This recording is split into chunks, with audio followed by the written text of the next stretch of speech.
नमस्कार सर्वांचे आपल्या YouTube चॅनलवर स्वागत आहे। आज आपण वट सावित्रीची पूजा कशी करावी हे बघणार आहोत। असेच नवनवीन व माहितीपूर्वक व्हिडिओ बघण्यासाठी चॅनलला लाईक, सबस्क्राइब आणि शेअर करा। वट सावित्री पूजेचे महत्त्व आपल्या सर्वांनाच माहिती आहे। सावित्रीने भक्तीने याच दिवशी आपला पती सत्यवान याचे प्राण यमराजाकडून परत मिळविले व तिच्या पतीला जीवनदान मिळाले व तिचे सौभाग्य अखंडित राहिले। म्हणून सर्व महिला आपल्या पतीच्या दीर्घायुष्यासाठी व जन्मोजन्मी हाच पती मिळावा म्हणून वट सावित्रीची पूजा करतात। यामध्ये वडाच्या झाडाचे अनन्यसाधारण महत्त्व आहे। वड हे वृक्ष दीर्घायुषी आहे, म्हणूनच महिलाही आपल्या पतीला दीर्घायुष्य प्राप्त हो यासाठी या वृक्षाला मनोभावे पुजतात। आपले अक्कलकोटचे स्वामी समर्थ महाराजही 22 वर्ष वडाच्या झाडाखाली राहून लोकांचे प्रश्न सोडवत होते। आजही त्या वटवृक्षाला तेवढेच महत्त्व आहे व हम गया नहीं जिंदा है याचा अनुभव घेतात।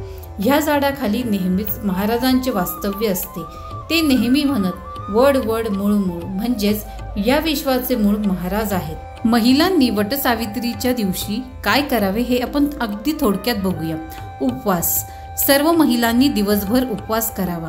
ज्यांना शक्य नसेल तर त्यांनी 12 पर्यंत तरी उपवास करावा व ज्या गर्भवती स्त्रिया किंवा ज्या स्त्रियांना काही कारणास्तव अगदी उपवास करणे शक्यच नसेल तर त्यांनी उपवास नाही केला तरी चालतो। साडी काळी, पांढरी व निळी साडी वगळता कुठल्याही रंगाची साडी परिधान केली तरी चालते। बांगड्याचेही तसेच आहे। काळा, पांढरा व निळा रंग सोडून तुम्ही कुठल्याही रंगाच्या बांगड्या घालू शकता। महिलांनी आवर्जून या दिवशी सौभाग्य अलंकार परिधान करावे। मासिक पाळी, विटाळ किंवा सुतक असेल तर पूजा करू नये। प्रत्यक्ष वडाच्या झाडाची पूजा करणे, पण जर ते शक्य होत नसेल तर घरी वडाच्या झाडाचे रोप आणणे। वडाच्या झाडाची फांदी तोडू नये, कारण आपण पूजेसाठी झाडाला इजा करू नये। मीही रोप घेतलेले आहे व आपण आता पूजेला सुरुवात करूया। सर्वप्रथम आपण साहित्य बघूया। हळद, कुंकू, अक्षता, आंबा, आरसा, ओटीचे सामान, गळसरी, कपडा, वस्त्र, घंटी, अत्तर, सुपारी, खारीक, बदाम, हळकुंड, अगरबत्ती, माचीस, खोबरे, गूळ, सुपारी, पैसा, फुले, तांदूळ, वडाला गुंडाळायचा सूत, खोबरे, कापूर, दूध, तुपाचा दिवा, पाणी व चमचा व वडाचे झाड। आपण वडाची ओटी भरण्यासाठी ब्लाउज पीस, गहू व दोरा गुंडाळलेला आंबा घेऊ। सर्वप्रथम आपण कुंडी पाटावर ठेवून वडाची स्थापना करून घेऊया।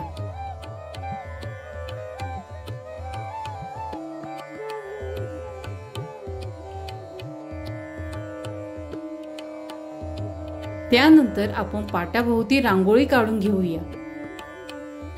आता आपण गाईच्या तुपाचा दिवा लावून घेऊया।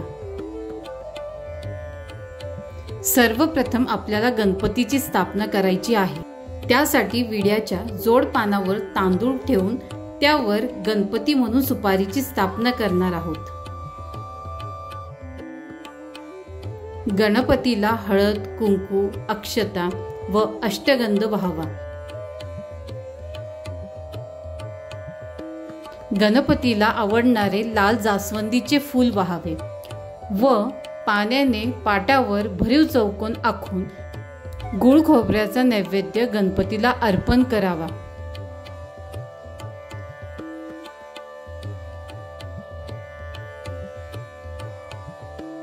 आता आपण मुख्य पूजेची सुरुवात करूया। 1 चमचा पाणी घेऊन वडाच्या मुळाला अर्पण करावे व नंतर 1 चमचा दूध अर्पण करावे। पुन्हा 1 चमचा पाणी अर्पण करावे। आता कापसाचे वस्त्र वडाला अर्पण करावे।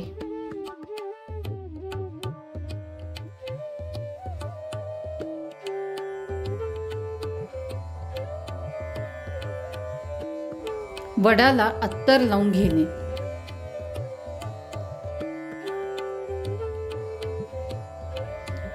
आता ओटीचे सर्व साहित्य एक एक करून वाहून द्यावे।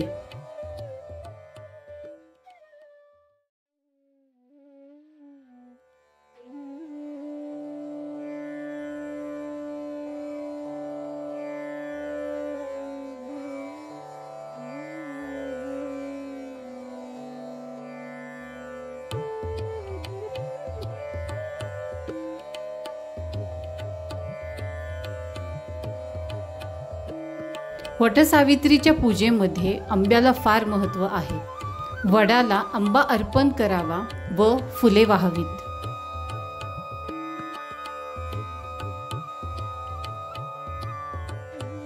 वडाला हळद, कुंकू, अक्षता व अक्षगंध वाहावा.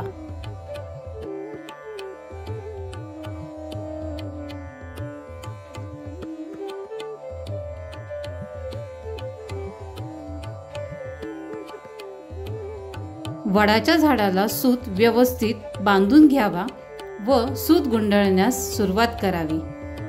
वडाच्या झाडाला 7 प्रदक्षिणा माराव्यात व मनोमन पतीच्या दीर्घ आयुष्याची व जन्मोजन्मी हाच पती मिळावा म्हणून प्रार्थना करावी.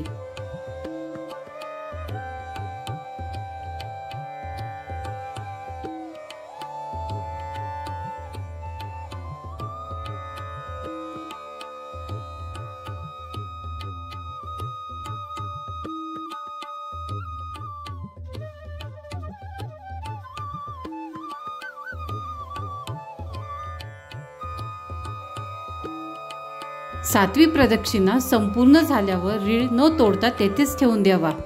वटसावित्रीची आरती. आरती वडराजा दयावंत यमदूजा सत्यवंत ही सावित्री भावे करीन मी पूजा. आरती वडराजा. अश्वपती पुसता झाला नार सांगता ती तयाला. अल्पायुषी सत्यवंत सावित्रीने का प्रणीला. आणखी वरवरी बाळे मनी निश्चय जो केला. आरती वडराजा. ज्येष्ठ मास त्रयोदशी करीती पूजन वडाशी. त्रिरात व्रत करुनिया जिंकी तू सत्यवंताशी. आरती वडराजा. स्वर्गावारी जाऊनिया अग्निखांब कचळीला. धर्मराजा उचकला हत्या घालील जीवाला. येश्रगे पतिव्रते पतीने गे आपुला. आरती वडराजा. जाऊनिया यमापाशी मागतसे आपुला पती. चारीवर देऊनिया दयावंत द्यावा पती. आरती वडराजा. पतिव्रते तुझी कीर्ती ऐकुनी जाणारी. तुझे व्रत आचरती तुझे भुवने पावती. आरती वडराजा. पतिव्रते तुझी स्तुती त्रिभुवनी जा करीती. स्वर्गी पुष्पवृष्टी करुनिया आणिलासी आपुला पती. अभय देऊनिया पतिव्रते तारित्यासी. आरती वडराजा. दयावंत यमदूजा सत्यवंत ही सावित्री. भावे करीन मी पूजा. आरती वडराजा. आरती वडराजा. आता आपण वटसावित्रीची कथा श्रवण करणार आहोत. सावित्रीने सत्यवानाबरोबर विवाह केला, पण 1 वर्षातच सत्यवानाचा मृत्यू होईल असे नारदांनी तिला सांगितले. नारदाने सांगितलेल्या दिवसाच्या पूर्व 3 दिवस तिने उपवास सुरू केले. ते दोघे अरण्यात लाकडे, फळे, फुले तोडण्यासाठी गेले, पण सावित्रीचे तिथे काही मन लागत नव्हते. सत्यवानाने सर्व फळे गोळा केली व तो लाकडे तोडण्यासाठी झाडावर चढला. झाडावर चढला असता त्याला तिथे चक्कर येऊ लागले व डोळ्यासमोर अंधार दिसू लागला. सावित्रीने पतीला थोड्या वेळ विश्रांती घेण्यास सांगितले व सत्यवान सावित्रीच्या मांडीवर डोके ठेवून निजला। तितक्यात सावित्रीला समोरून एक दिव्य पुरुष येताना दिसला। त्यांना बघता सावित्रीने त्यांना विचारले की तुम्ही कोण आहात? मी प्राणहरण करणारा यमराज आहे। हे ऐकताच सावित्री त्याच्या पाठोपाठ जाऊ लागली। सावित्री, तू पतिव्रता आहेस, तू धार्मिक आहेस, तुझ्या पती सेवेवर मी प्रसन्न आहे, तेव्हा जो पाहिजे तो वर माग। तेव्हा तिने आपल्या पतीचे प्राण परत यावे असा वर मागितला व चमत्कार झाला व सत्यवान पुन्हा जिवंत झाला। सावित्रीची पतीवर किती निष्ठा आहे याची ही परीक्षा होती। सावित्रीची पतीवर निष्ठा होती व ती पतिव्रता असल्या कारणाने तिने यमराजांना देखील हरविले व अशा प्रकारे पतीला दीर्घायुष्याची प्राप्ती करून दिली। या दिवशी सुहासिनी स्त्रियांनी सावित्रीची प्रार्थना करावी व वडाच्या झाडास सूत गुंडाळून पंचोपचार पूजा करावी। सावित्री ब्रह्मवादिनी सर्वदा प्रिय भाषिनी, तेन सत्येन मां पाहि दुःख संसार सागरात, अवियोगी यथा देव सावित्र्या सहितस्य ते, अवियोग तथास्माकं भूयात जन्म जन्मनी। त्यानंतर 5 किंवा 7 सुवासिनींची आंबा व गहूने ओटी भरावी। व्हिडिओ आवडल्यास लाईक, शेअर आणि सबस्क्राईब करा।